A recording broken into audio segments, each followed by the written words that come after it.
drive for society as a whole to cut carbon is ramping up. And with this, I think businesses are increasingly focused on reducing their footprint.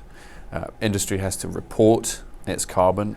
Carbon is already a cost to the bottom line. And I think it's fair to say the pressure that creates will only increase as we move, rightly so, towards net zero here in the UK. Power has been the first emphasis for government, for industry, and we've done great things in the UK.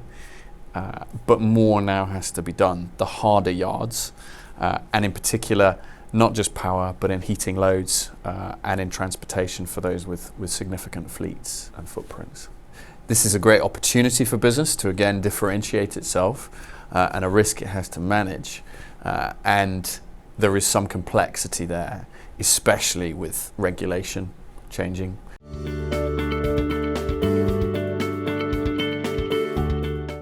Solutions are various, and the key here is integrating those solutions in a way that allows a business to get on with its core focus.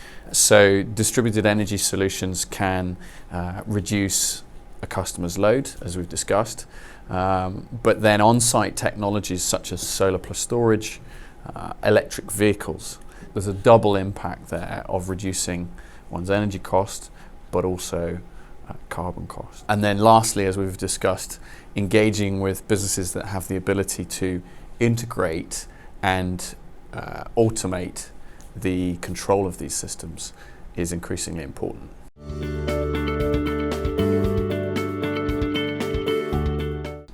So SSE is one of the leading producers of renewable energy here in the UK, and we operate across the energy chain. At SSE Enterprise, we focus on customers, business and industrial customers' needs and services. There we've been investing for years and are leaders in the electric vehicle market and infrastructure to support that, in particular in charging infrastructure and in heating, for example, traditionally in combined heat and power, and now in heat pump technology.